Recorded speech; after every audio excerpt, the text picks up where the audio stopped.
Tudo o que acontece na nossa vida é da vontade de Deus? Se é, onde está meu livre-arbítrio, minha escolha? E se não é da vontade de Deus, então tudo está fora de controle?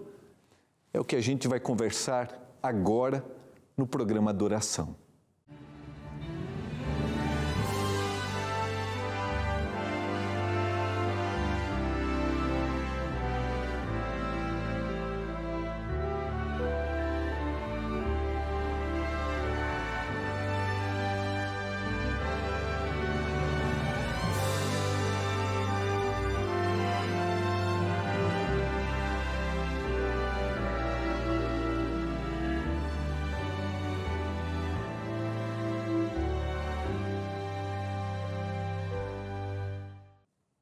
Olá, que alegria estar com você mais uma vez aqui no programa Adoração, para juntos estudarmos a Palavra de Deus. Falando em estudar a Palavra de Deus, aqui na Novo Tempo nós produzimos e distribuímos gratuitamente guias de estudos para que você entenda mais da Bíblia. E o nosso novo guia de estudos é esse aqui, ó. A cura do pecado. O que é pecado? De onde veio? Qual é a solução? Como entendermos no nosso dia a dia as situações em que estamos cometendo equívocos, pecando? Como podemos nos libertar disso? Se você quiser entender mais, peça o seu guia de estudos, A Cura do Pecado. 3 maneiras simples para você pedir o seu guia, tá? Primeiro, você pode mandar uma mensagem para o WhatsApp, é o 12 982 44 44 49. É só escrever, quero receber meu guia de estudos, tá? Bem simples. Vai receber o link, preencheu, aí é só aguardar, você vai receber gratuitamente na sua casa. Ou você também pode acessar o nosso site, que é a segunda maneira, novotempo.com/escola bíblica. Também, ali você vai ter, você vai clicar lá no guia de estudos, preencheu, vai ter o guia de estudos, o íconezinho lá, A Cura do Pecado, preencheu e vai receber. Se você quiser ligar para a gente, aí é no horário comercial, segunda a quinta, é o 0 operadora 12 21 27 31 21. 0 operadora 12 21 27 31 21. Entenda ainda mais da palavra de Deus, deste tema, como ele está relacionado com a nossa existência, com o nosso futuro.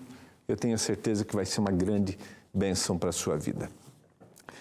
Nós vamos abrir mais uma vez a Bíblia, a palavra. Nós acreditamos aqui na Novo Tempo que a Bíblia é a palavra de Deus. E antes de abrir, antes de ler com você, eu quero convidá-lo para a gente orar, pedindo iluminação do Espírito Santo, para que a gente entenda o texto bíblico. Vamos orar? Pai do céu, é hora de entendermos a Tua palavra, entendermos o que o Senhor revelou para o autor bíblico e o que a palavra tem a ver com a nossa vida, como aplicarmos a nossa vida, como entendermos os Teus propósitos. Que o Senhor nos dê essa compreensão agora, eu suplico, em nome de Jesus. Amém.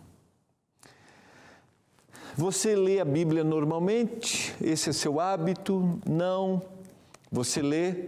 Então, eu vou recordar um pouquinho a história que eu vou comentar hoje. Eu vou ler alguns versos. Na realidade, essa história ela está relatada a partir do capítulo 37 do livro de Gênesis. É o primeiro livro da Bíblia, até o capítulo 50, com um lapso, ou uma interrupção, no capítulo 38, que entra uma outra história que em realidade não é direta, mas está ligada à história, porque está ligado a José, que é o personagem que começa a partir do capítulo 37, tá? Deixa eu, antes de ler alguns versos com você, antes de recordar a história, conversar um pouquinho contigo. Você acredita que tudo que acontece na vida, na nossa vida, é da vontade de Deus? Você sabe que esse é um tema extremamente desafiador. Às vezes, quando a gente vai até consolar alguém, eu já devo ter comentado isso nos meus programas, ou mesmo aqui em algum momento do adoração. Quando a gente vai consolar alguém que passou, por exemplo, por uma tragédia, uma situação difícil, a gente confunde esse consolo com palavras como: Deus sabe tudo. Se Deus permitiu, é porque Ele tem propósitos. A gente até diz assim: não pergunte por quê, mas pergunte para quê. Vou te dizer de coração, isso não traz consolo, não. Nessa hora, talvez o melhor procedimento seja aquele dos amigos de Jó, antes que eles começaram a questionar. Se você não lê a Bíblia normalmente, né? Tem uma história na Bíblia de um homem que está passando por sofrimento e passou por uma sucessão de tragédias, e os amigos dele vêm, eles ficam um período calados ali do lado e de repente começam a falar. E quando eles começam a falar, tragédia, porque havia uma associação de sofrimento com erros cometidos, pecados. Então, você fez alguma coisa, conta aí, confessa aí. E ele fica naquela situação assim: mas eu não fiz, eu não... Sabe que essas palavras, diante do inexplicável, não ajudam. E hoje queria trabalhar com você com a ideia de que nem tudo que acontece na vida da gente é da vontade de Deus. Para você pode ser, então eu vou explicar, tá? Porque às vezes a gente confunde vontade de Deus com soberania de Deus. Nem tudo que acontece na nossa vida é da vontade de Deus. Mas nada do que acontece na nossa vida está fora do controle de Deus. E eu posso aplicar isso também ao mundo. Nem tudo que acontece no mundo é da vontade de Deus. Mas nada do que acontece no mundo está fora do controle de Deus, da soberania divina. Porque Deus é capaz de transformar tudo numa bênção. Mesmo que diante de uma situação, diante do inexplicável, eu digo, não, eu não consigo entender. E às vezes a gente não entende mesmo. E algumas coisas, vou te dizer, nós só entenderemos na eternidade. Agora deixa eu fundamentar, antes de ler o texto bíblico, que é a base para o que eu estou te dizendo. Existem muitas variáveis quando a gente se refere a o que aconteceu conosco. Existem as nossas escolhas e muitas coisas estão relacionadas às nossas escolhas. Quando eu digo que nem tudo que acontece na nossa vida é da vontade de Deus, não estou eximindo nossa responsabilidade ou esse descontrole de Deus, tá? Mas existem outras escolhas. Existe o mundo de pecado, existe a escolha do outro, existe a minha escolha, mas nem tudo Deus desejou. Porque eu posso fazer escolhas equivocadas. E as escolhas equivocadas, por exemplo, que eu faço, podem afetar aqueles que estão perto de mim. E aí eles dizem assim: mas que culpa que eles tiveram? E foi da vontade de Deus que isso aconteceu? Não necessariamente. Não. Existem propósitos divinos e diretos? Existe. Está claro isso para você? Consegui introduzir isso? E eu queria que você abrisse o coração. Vou repetir para sublinhar, tá? Nem tudo que acontece na nossa vida é da vontade de Deus, tem muitas variáveis. Mas nada do que acontece na nossa vida está fora do controle de Deus. Consegue perceber a diferença? Para isso, quero recordar uma história bíblica de um jovem. Vou resumi-la e depois vou ler os textos que para mim são importantes aqui.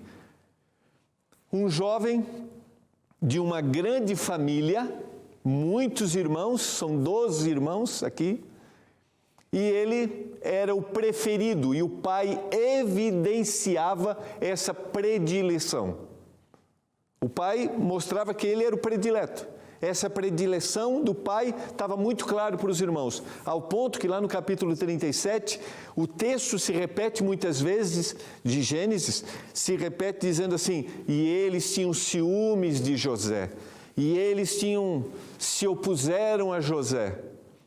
E é interessante você ler a descrição da história, que daria uma aplicação, né? Daria até uma pergunta, pais têm predileções por filhos?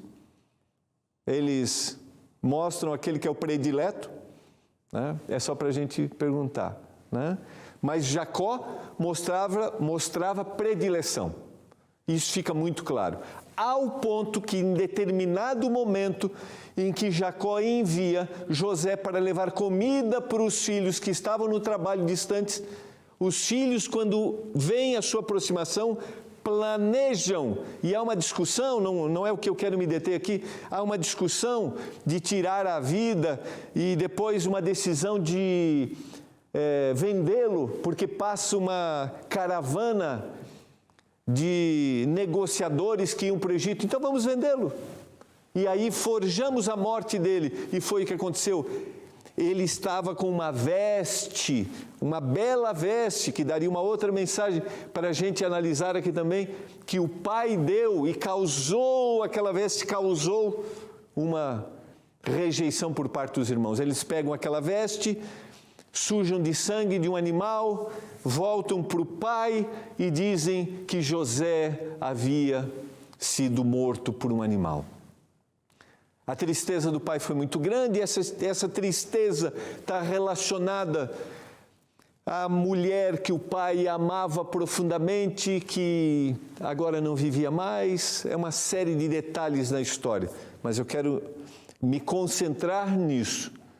Tudo o que acontece na vida é da vontade de Deus? E a primeira pergunta é, foi da vontade de Deus que José fosse vendido como escravo pelos seus irmãos para o Egito, por aquela caravana de medianitas, que vão vendê-lo agora como escravo, e ele vai para a casa de um chefe de exército egípcio, e ele começa a trabalhar. Lá naquela casa ele é assediado pela esposa daquele homem. Ele é reconhecido como alguém dedicado pelo seu Senhor, alguém que faz as coisas corretas. Mas agora essa mulher, de alguma forma, forja uma possível tentativa de José de se envolver com ela. E agora ele é vendido, ele vai prisioneiro. E aqui é interessante, aquele homem, se acreditasse na história da sua mulher, provavelmente não teria colocado na prisão, mas ele teria sido morto. E lá na prisão, olha só, olha a sucessão de fatos negativos, a sucessão de tragédias. Lá na prisão, ele mais uma vez mostra sua dedicação, mostra ser temente a Deus, ele testemunha mesmo num país de crença diferente, ele revela seus princípios de vida. E agora ele interpreta o sonho do copeiro e do padeiro lá na prisão. E quando o copeiro vai sair, que é aquele que vai sobreviver, né? Um vai ser executado e o outro vai sobreviver. Ele diz assim, lembra de mim, lembra de mim. Só que anos se passam e ele não é lembrado de forma imediata. Mas isso não significa que ele não continua firme nas suas convicções. Mas eu sempre, quando leio essa história, eu comento essa história, eu fico pensando nas muitas vezes na possibilidade, tá, de José perguntar assim, Senhor, o Senhor desejou isso para mim, ser vendido pelos meus irmãos, estar numa prisão, estar aparentemente bem-sucedido e de repente vir para uma prisão e agora passar esses anos aqui. Estou falando para você que talvez já tenha se questionado e tenha se perguntado, Senhor, por que isso aconteceu? Essa é a sua vontade para a minha vida? E aí alguém chegou, não pergunte por quê, mas pergunte para quê, o que o Senhor quer fazer comigo. E isso não te consolou, como eu mencionei, mas te oprimiu ainda mais. José continua confiando. E agora vem a possibilidade. José é lembrado, porque o governador, o faraó, o rei do Egito, tem um sonho. E esse sonho ele não consegue interpretar. Esses sonhos revelam que aquele país teria 7 anos de prosperidade e 7 anos de fome. E o indivíduo que trouxe essa interpretação foi José. Havia nele o espírito. E eu acho que vale a pena a gente ler. Eu estou citando a história, mas vamos ler alguns versos agora. Quero ler com você capítulo 41 do livro de Gênesis, capítulo 41, verso 37. O conselho, e aí José orienta Faraó o que ele deveria fazer por os 7 anos em que eles teriam dificuldades, como eles deveriam se programar para isso, para que enfrentassem aquela fome.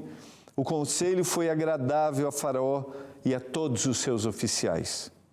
Disse Faraó aos seus oficiais: acharíamos porventura homem como este, em que há o Espírito de Deus? Depois disse Faraó a José: visto que Deus te fez saber tudo isso, ninguém há tão ajuizado e sábio como tu. Olha a sequência.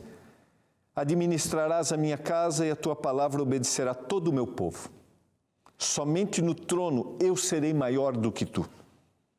Disse mais Faraó a José: vês que te faço autoridade sobre toda a terra do Egito. Então tirou Faraó o seu anel de sinete da mão e pôs na mão de José. Fê-lo vestir roupas de linho fino e lhe pôs ao pescoço um colar de ouro. Sabe quantos anos se passaram até aqui? 13 anos. 13. Dos 17 aos 30 anos. Numa fase de desafios, de questionamentos, de fundamentação de crença. Estou falando para você que é um jovem, que tem seus questionamentos. Estou falando para você que é pai, mãe, e vê os seus filhos questionando a fé. Tem horas que resta para a gente orar e clamar por eles e ter a certeza de que Deus está cuidando da vida deles. Sabe por quê? Porque Deus é o maior interessado na salvação. Na nossa salvação, na salvação dos nossos filhos. Ele é o maior interessado. Dos 17 aos 30 anos. E agora vem os 7 anos de prosperidade. E os celeiros são enchidos agora. São cheios de muita fartura. Mas vem os 7 anos de escassez. E nos 7 anos de escassez, em determinado momento, os irmãos de José são enviados pelo pai para buscar alimento onde havia alimento. E aí, se você conhece a história, ou já assistiu a alguma produção cinematográfica, é maravilhoso esse encontro, os detalhes, tem muita coisa nessa história, mas lembra qual é o nosso objetivo aqui? Tudo que acontece na nossa vida é da vontade de Deus. José precisava passar por aquilo para chegar àquele momento, precisava passar por esse processo de amadurecimento, precisava ser daquele jeito, o Senhor já sabia que... E agora eu quero ler 2 textos para pensarmos na nossa conclusão. Convido você a abrir a sua Bíblia no capítulo 45, que é o capítulo onde José se revela aos seus irmãos. José tem um encontro com eles e diz quem ele é. É um choro, é um momento, é o auge da história aqui. O verso 4 diz assim: disse José aos seus irmãos: agora chegai-vos a mim. E chegaram-se. Então disse: eu sou José, vosso irmão a quem vendestes para o Egito. Agora não vos entristeçais, nem vos irriteis contra vós mesmos, por me haverdes vendido para aqui. Porque para a conservação da vida, Deus me enviou adiante de vós. Alguns acreditam que aquilo era para ter acontecido daquela forma. Ele está dizendo assim: Deus mandou que eu viesse antes de vocês para que houvesse conservação da vida. Agora eu quero ler o capítulo 50, que é o último capítulo dessa história, que para mim é o grande fechamento aqui dessa ideia. Jacó havia morrido e agora os irmãos pensam assim: José vai se vingar da gente. Ele não fez isso porque nosso pai ainda estava vivo. E aí, lá no capítulo 50, diz assim, verso 15: vendo os irmãos de José que seu pai já era morto, disseram: é o caso de José nos perseguir e nos retribuir certamente o mal de tudo que lhe fizemos. Portanto, mandaram dizer a José: teu pai ordenou antes da sua morte, dizendo: assim direis a José: perdoa, pois, a transgressão de teus irmãos e o seu pecado, porque te fizeram mal. Agora, pois, te rogamos que perdoes a transgressão dos servos do Deus de teu pai. O texto bíblico diz, no final do verso 17, que José chorou enquanto lhe falavam. Depois vieram os seus irmãos, prostraram-se diante dele e disseram: eis-nos aqui por teus servos. E agora vem a resposta de José no verso 19. Não temais. Acaso eu estou no lugar de Deus? Vós, na verdade, intentastes o mal contra mim, porém Deus o tornou em bem, para fazer como vedes agora, que se conserve muita gente em vida. Vou sublinhar, vou repetir esse verso. Vós intentastes o mal contra mim, porém Deus o tornou em bem, para fazer como vedes agora, que se conserve muita gente em vida. Junte os dois textos. Deus me mandou adiante. Vocês intentaram. Foi a vontade de vocês de me destruir. Deus não tinha isso como objetivo, mas Deus transformou o mal em bem. Foi a vontade dos irmãos, foi a vontade deles que afetou a José, tudo aquilo que se criou na história daquela família, a predileção expressa por Jacó.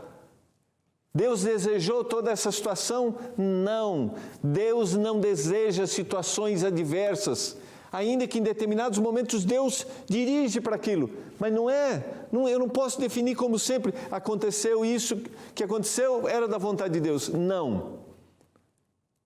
Nem tudo é da vontade de Deus. São as nossas escolhas. Foram as escolhas dos irmãos. Foi a postura de José. Mas Deus fez o quê? O que diz o texto? Deus transformou o mal em bem. Nem tudo que acontece na nossa vida é da vontade de Deus. Mas nada do que acontece conosco está fora do controle e da soberania de Deus. Nem tudo que acontece nesse mundo, eu menciono isso pela terceira vez, é da vontade do Senhor, mas nada do que acontece nesse mundo está fora do controle e da soberania de Deus. Estou falando para você nesse momento que está vivendo diante do inexplicável. Você está passando, você passou por uma tragédia, está se recuperando dessa tragédia, não consegue ainda enfrentá-la. Quando você olha a foto daquele que você perdeu, daquela que você perdeu, isso te dá tristeza, te traz angústia, talvez de anos, e você não consegue se conformar diante dessa situação, e você pergunta por quê? Eu vou te dizer hoje, Deus não desejou. Deus não deseja. Mas primeiro Ele te pega no colo, Ele te consola, Ele te faz caminhar, mesmo que você tenha vontade de desistir. E Ele é capaz de transformar tudo em bênção para a sua vida. Aqui entra o sobrenatural. E eu sempre gosto de dizer, às vezes, é importante um processo terapêutico, porque os traumas são inexplicáveis. A miséria deste mundo, o pecado deste mundo. Quando eu estou dizendo essas coisas, eu não estou justificando a miséria e o pecado que a gente vive. Mas, infelizmente, nós vivemos e vamos viver até a volta de Jesus diante do inexplicável, das atrocidades humanas. É o que a gente vê todo dia.